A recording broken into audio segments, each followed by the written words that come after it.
أسمو وأجتاز السماء جلالا RK مشاعرہ media. الحمد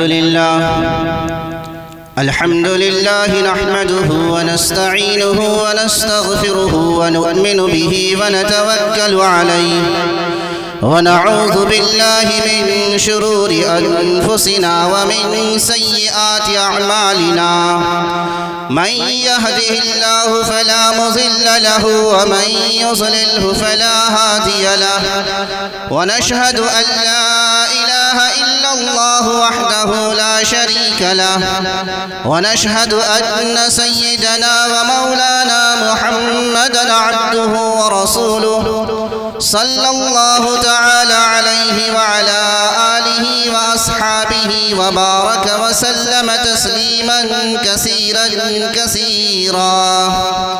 أما بعد، عن عبد الرحمن بن غنم وأسماء بنت يزيد رضي الله عنهما أن النبي صلى الله عليه وسلم قال: خيار عباد الله الذين إذا ذكر الله، وشرار عباد الله المشاؤون بالنميمة، المفرقون بين الأحبة، الباغون البراء لعنة، أو كما قال عليه الصلاة والسلام.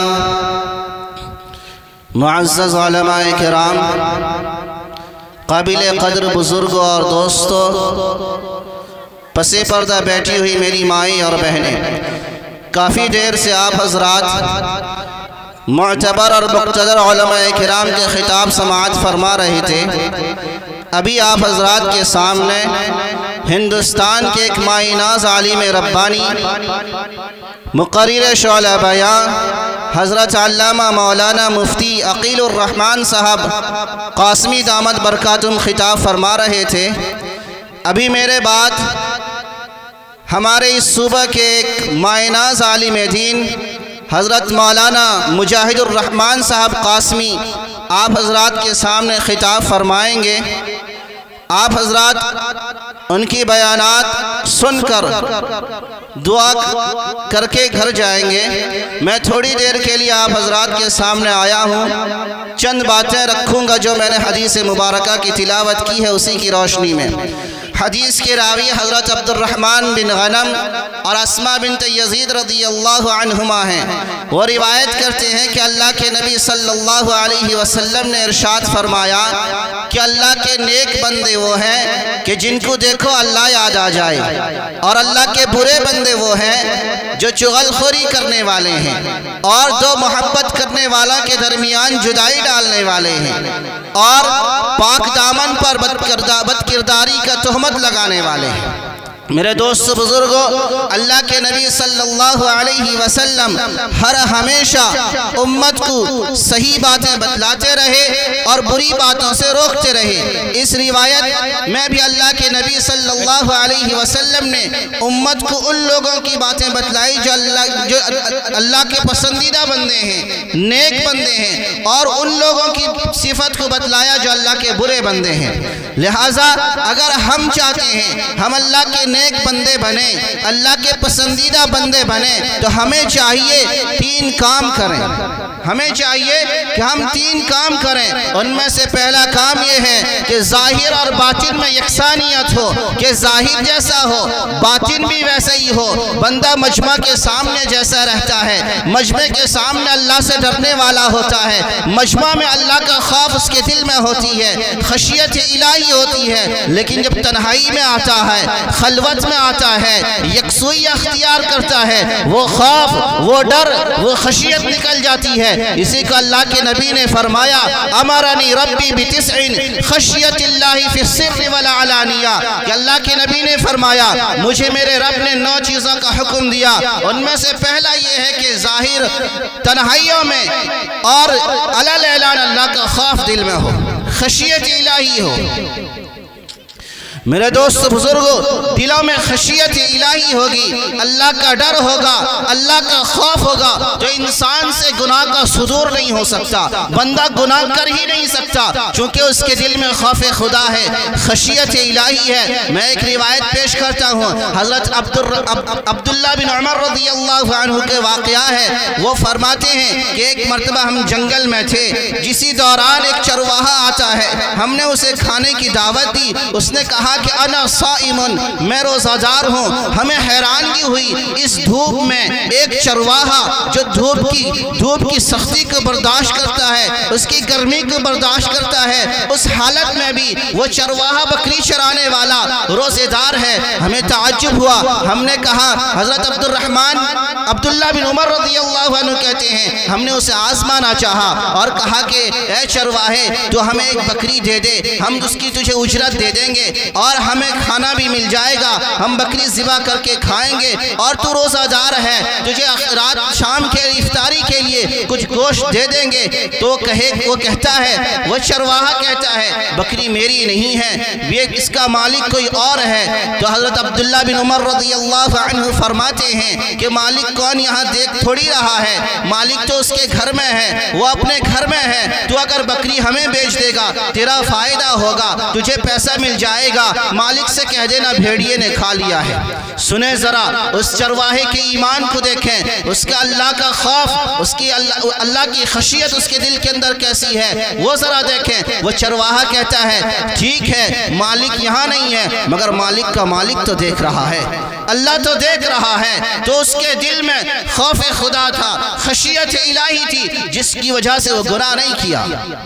آج ہمارے دل میں خوف خدا نہیں ہے، خشیت الہی نہیں ہے۔ اللہ قرآن میں فرماتا ہے فَأَمَّا مَنْ خَافَ مَقَامَ رَبِّهِ وَنَهَى النَّفْسَ عَنِ الْهَوَىٰ فَإِنَّ الْجَنَّةَ هِيَ الْمَأْوَىٰ۔ جس کے دل میں خوف خدا ہوگا، خشیت الہی ہوگی، وہ جنت کے اعلیٰ ٹھکانے میں ہوگا، جنت اس کا ٹھکانہ ہوگا، وہ جنت میں داخل ہوگا۔ اسی لیے میرے دوست بزرگوں، ہمیں چاہیے ہم اپنے دل میں خوف خدا پیدا کریں۔ اگر ہم خوف خدا پیدا کر لیں گے تو ہمارا شکل و صورت، ہمارا چہرہ ایسا ہو جائے کہ لوگ ہمیں دیکھیں گے انہیں اللہ یاد آئے۔ یہ پہلا کام کہ ظاہر اور باطن میں یکسانیت ہو، کہ ظاہر میں بھی اللہ کا خوف ہو، باطن میں بھی اللہ کا خوف ہو۔ دوسرا کام، اگر ہم چاہتے ہیں کہ ہمارا چہرہ ایسا پر نور ہو جائے، ایسا روشن ہو جائے کہ جسے لوگ دیکھ کر انہیں اللہ یاد آ جائے، تو ہمیں چاہیے کہ ہم فکر آخرت کریں، ہمارے دل میں آخرت کی فکر ہو، آخرت کی تیاری کریں، اس لیے کہ ہمیشہ رہنے والی زندگی، باقی رہنے والی زندگی وہ آخرت کی زندگی ہے۔ یہ دنیا فنا ہو جائے گی، دنیا کی ہر چیز ختم ہو جائے گی۔ اللہ قرآن میں فرماتا ہے کل من علیہا فان ویبقى وجہ ربک ذو الجلال والاکرام فبأی آلاء ربکما تکذبان۔ اللہ فرماتے ہیں ہر چیز فنا ہو جائے گی، ہر چیز ختم ہو جائے گی، باقی رہنے والی ذات رب ذوالجلال کی ہے، ہمیشہ ہمیشہ رہنے والی ذات اللہ رب العالمین کی ذات ہے۔ اس لیے میرے دوست بزرگوں، آخرت بھی دائمی ہے، آخرت باقی رہنے والی ہے۔ اللہ قرآن میں فرماتا ہے وَلَلْآخِرَةُ خَيْرٌ لَكَ مِنَ الْأُولَىٰ، آخرت دنیا سے بہتر ہے۔ ایک جگہ فرمایا وَالْآخِرَةُ خَيْرٌ وَأَبْقَىٰ، آخرت بہتر بھی ہے اور باقی رہنے والی ہے۔ اس لیے ہمیں آخرت کی تیاری کرنی چاہیے۔ ایک مرتبہ ہارون رشید کے دربار میں ایک مجذوب قسم کا آدمی آتے ہیں جن کا نام حضرت بہلول ہے۔ وہ آ کر کہتے ہیں، وہ آتے ہیں، انہیں اجازت تھی کہ کبھی بھی دربار میں آ جائیں۔ حضرت مجذوب رحمت اللہ علیہ ہارون رشید انہیں ایک چھڑی دیتے ہیں اور کہتے ہیں کہ بہلول اگر تم سے کوئی بے وقوف ملے اسے یہ چھڑی دے دینا، اگر تم سے کوئی بے وقوف ملے اسے یہ چھڑی دے دینا۔ تو حضرت بہلول وہ چھڑی لے کر چلے گئے۔ کئی دنوں کے بعد ہارون رشید بیمار ہوئے تو ان کی عیادت کرنے کے لیے حضرت بہلول تشریف لائے۔ ایسی بیماری جو کبھی صحت یابی نہیں ہوگی، مرض وفات میں پڑ گئے ہارون رشید۔ جب حضرت بہلول تشریف لائے اور کہا کہ کیا حال ہے، کہا کہ پوچھو مت، بڑا لمبا سفر ہے جس کے لیے مجھے جانا ہے۔ حضرت بہلول نے فرمایا اچھا لمبا سفر ہے، وہاں سے واپسی نہیں ہے، اس کے لیے کوئی تیاری آپ نے کوئی لشکر بھیجا ہے، کوئی سپہ سالار بھیجا ہے جو وہاں آپ کے رہن سہن کا انتظام کرے، وہاں کوئی تیاری کرے؟ حضرت ہارون رشید کہتے ہیں کیسی بے وقوفی والی بات کہتے ہو، وہ ایسی جگہ ہے جہاں کوئی نہ سپہ سالار جا سکتا ہے، نہ کوئی لاہو لشکر جا سکتے ہیں، نہ کوئی تیاری ہو سکتی ہے، کچھ نہیں، مجھے تنہا جانا ہے اور بڑا لمبا سفر ہے جہاں سے واپسی نہیں۔ حضرت بہلول فرماتے ہیں کہ حضرت یہ چھڑی مجھے امانت کے طور پر آپ نے دی تھی اور کہا تھا کہ مجھ سے زیادہ جو بے وقوف ملے اسے دے دینا، یہ چھڑی آج میں آپ کو دیتا ہوں کہ آپ مجھ سے زیادہ بے وقوف ہیں۔ وہ کیسے؟ فرمایا میں نے دیکھا ہے آپ اگر تھوڑی دور کا تھوڑے دن کا سفر کرتے ہیں تو آپ لاہو لشکر بھیجتے ہیں، وہاں تیاریاں ہوتی ہیں، وہاں سارا ساز و سامان ساری چیزیں مہیا کی جاتی ہے، لیکن جب لمبا سفر ہے جہاں سے واپسی نہیں ہے، اس لمبے سفر کے لیے آپ کوئی تیاری نہیں، تو مجھ سے زیادہ بے وقوف تو آپ ہیں۔ اسی لیے میرے دوستو بزرگوں ہمیں آخرت کی تیاری کرنی ہے۔ روایت میں آتا ہے عن مستورد ابن شجاج رضی اللہ عنہ قال سمعت رسول اللہ صلی اللہ علیہ وسلم يقول واللہ ما الدنیا فی الآخرہ الا مثل ما يجعل احدکم اصبعه فی الیم فلینظر بما یرجی۔ اللہ کے نبی فرماتے ہیں کہ دنیا کی مثال، آخرت کی مثال دنیا کے مقابلے میں ایسی ہے جیسے تم میں سے کوئی سمندر میں اپنی انگلی کو ڈالے اور اٹھا کر دیکھے کہ کتنا آیا پانی اس میں، جتنا آ گیا وہ دنیا ہے، جو رہ گئے وہ آخرت ہے۔ اسی لیے ہمیں آخرت کی تیاری کرنی چاہیے۔ اگر ہم چاہتے ہیں ہمارا چہرہ پر نور ہو، منور ہو، جسے لوگ دیکھیں اللہ یاد آ جائے، تو اسے چاہیے کہ وہ آخرت کی تیاری کرے۔ تیسری چیز، اگر ہم چاہتے ہیں ہمارا چہرہ منور ہو، لوگ دیکھیں اللہ یاد آ جائے، اسے چاہیے کہ وہ سنت پر عمل کرے، سنت کے مطابق زندگی گزارے۔ اللہ کے نبی نے فرمایا من احب سنتی فقد احبنی ومن احبنی کان معی فی الجنہ، جس نے میری سنت سے محبت کی اس نے مجھ سے محبت کی، اور جس نے مجھ سے محبت کی وہ جنت میں میرے ساتھ ہوگا۔ اللہ کے نبی نے محبت کے معیار کو بتایا ہے، جو میرے سنت سے محبت کیا اس نے مجھ سے محبت کیا، جو مجھ سے محبت کرے گا وہ جنت میں میرے ساتھ ہوگا۔ ایک واقعہ میں آپ حضرات کے سامنے عرض کر دوں۔ دارالعلوم دیوبند میں دہلی کے ہندوستان کے صدر جمہوریہ ریپبلک آف پریزیڈنٹ وہ تشریف لا رہے تھے، جن کا نام فخر الدین علی احمد ہے۔ وہ تشریف لا رہے تھے، اس وقت ہندوستان کے صدر جمہوریہ تھے، ریپبلک آف پریزیڈنٹ تھے۔ ان کا دارالعلوم دیوبند آنا ہوا۔ حضرت فدائے ملت حضرت مولانا اسعد مدنی نور اللہ مرقدہ کے یہاں ان کے دوپہر کے کھانے کا انتظام کیا گیا، تو سیکیورٹی گارڈ پولیس والا نے آ کر جائزہ لیا کہ حضرت صدر جمہوریہ کہاں کھائیں گے، کیسے کھائیں گے، کیا کھائیں گے۔ تو حضرت مولانا اسعد مدنی نور اللہ مرقدہ نے فرمایا کہ اپنی بیٹھک بٹھا دکھائی کہ یہی کھانا ہے، اگر آپ کو منظور ہے تو ٹھیک ہے ورنہ نہیں۔ تو پولیس والوں نے کہا صدر جمہوریہ ہندوستان کا صدر جمہوریہ وہ یہاں بیٹھ کر نیچے بیٹھ کر کھائیں گے؟ حضرت نے فرمایا کھانے کی ہی جگہ ہے، آپ اپنے صدر جمہوریہ سے کہیں انہیں منظور ہے تو ٹھیک ہے ورنہ نہیں۔ حضرت فخر الدین علی احمد کے پاس یہ پیغام پہنچایا گیا، انہوں نے کہا کہ حضرت مدنی رحمت اللہ علیہ جہاں کھلا دیں وہیں کھا لیں گے۔ پھر انہوں نے کہا کہ کھانا چیک کیا جائے گا، کیا کھائیں گے؟ حضرت مدنی نے مذاقاً کہا کہ کھانے کے لیے پوری جماعت نہ آ جائے ورنہ پھر کھانا ختم ہو جائے گا۔ تو جب حضرت فخر الدین علی احمد رحمت اللہ علیہ دارالعلوم دیوبند تشریف لائے، وہاں پر ان کے استقبال کے لیے ایک جلسے کا انعقاد کیا گیا۔ اس کے بعد کھانے کا جب وقت آیا، انہوں نے حضرت فخر الدین علی احمد جو ہندوستان کے صدر جمہوریہ تھے، انہوں نے فرمایا اس وقت جو سی ایم تھا، جو وزیر اعلیٰ تھا اس وقت کے وزیر اعلیٰ تیواڑی جی، انہوں نے کہا تیواڑی جی آئیے اپنی تہذیب کے مطابق کھانا کھاتے ہیں، اسلام کی تہذیب کے مطابق ہم کھانا کھاتے ہیں۔ یہ بہت اہم چیز ہے، اسلامی تہذیب، اسلامی ثقافت آج ہم سے نکل گیا۔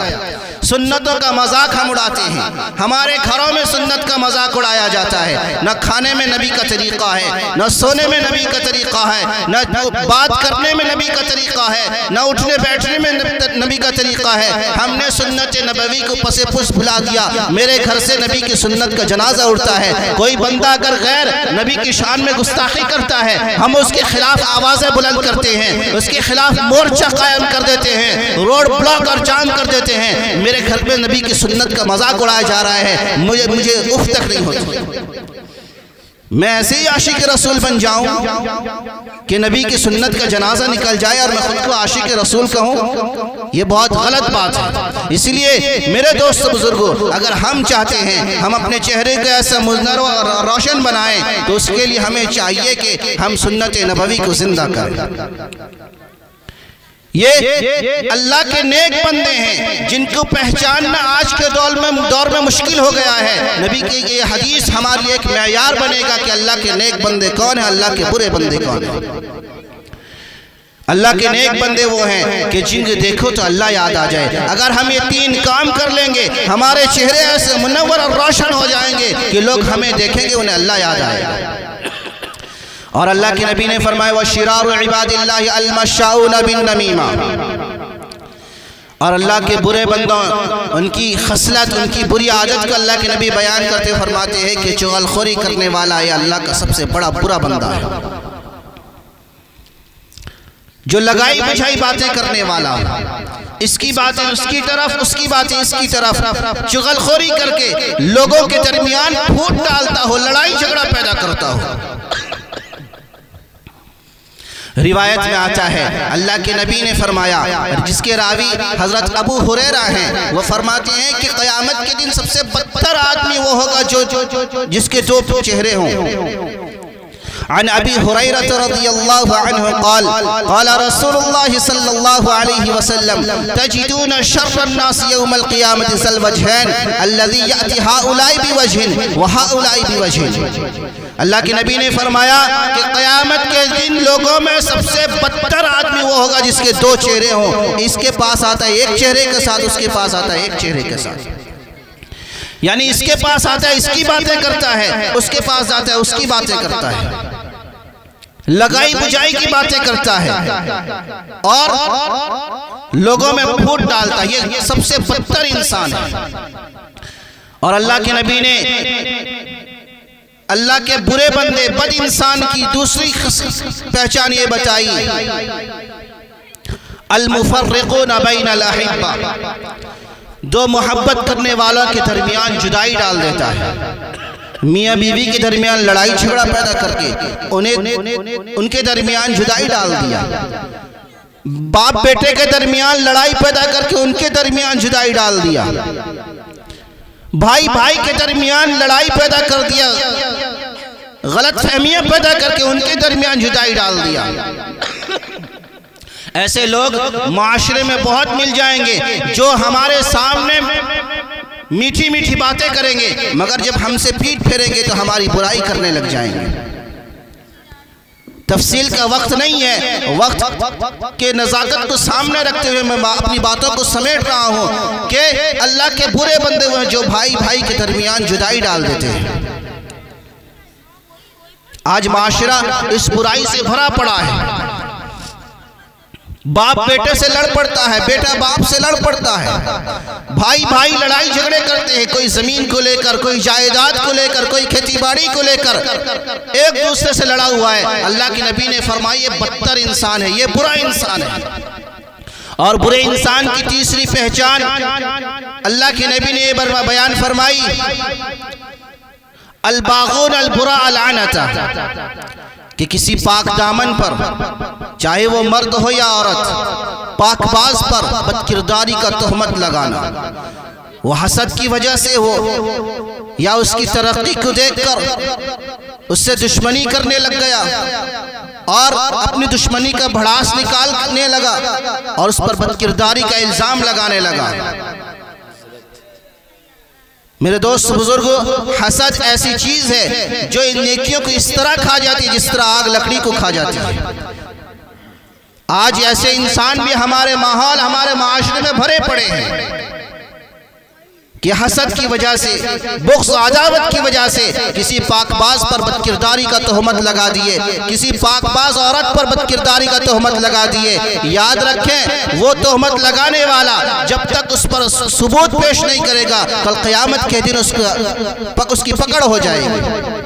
اس لیے ہمیں چاہیے ہم فرمان نبوی کو سامنے رکھتے ہوئے ان ساری باتیں جو سنی گئی ہے اس پر عمل کریں، عمل کرنے کی فکر کریں۔ اللہ کے نیک بندے وہ ہیں جنہیں دیکھو اللہ یاد آ جائے، وہ تین کام کریں، ظاہر اور باطن میں یکسانیت اور برابری ہو، اور دوسرا کام آخرت کی فکر ہو، تیسرا کام اپنے درمیان سنت کو زندہ کریں۔ اگر ایسا کریں گے ہم اللہ کے اچھے اور نیک بندے کہلائیں گے۔ اور اللہ کے برے بندے کی پہچان یہ ہے کہ وہ چغلی کرنے والا ہو، دوسرا دو محبت کرنے والا کے درمیان جدائی ڈالنے والا ہو، تیسرا پاک باز بدکرداری کا تہمت لگانے والا ہو۔ اس لیے ہمیں ان تین برائیوں سے بچنا ہے اور اپنے معاشرے کو، اپنے گھر والوں کو، اپنے ماتحت رہنے والوں کو ان برائیوں سے بچانا ہے۔ کریں گے انشاءاللہ۔ وقت زیادہ نہیں ہے، میرے بعد ایک بہت بڑے عالم ربانی حضرت مولانا مجاہد الرحمان صاحب وہ بھی خطاب فرمائیں گے۔ آپ ان کے خطاب کو سنیں اور عمل کی نیت سے سنیں۔ اصل چیز عمل ہے، بغیر عمل کے ساری رات سنتے رہیں گے کوئی کافی نہیں، کوئی فائدہ نہیں ہے۔ اسی لیے اللہ سے دعا کریں، میں بھی دعا کرتا ہوں، آپ بھی دعا کریں، جو سنا گیا، کہا گیا اور جو کہا جائے گا، جو سنیں گے اس پر ہمیں عمل کی توفیق عطا فرمائے۔ وآخر دعوانا الحمدللہ رب العالمین۔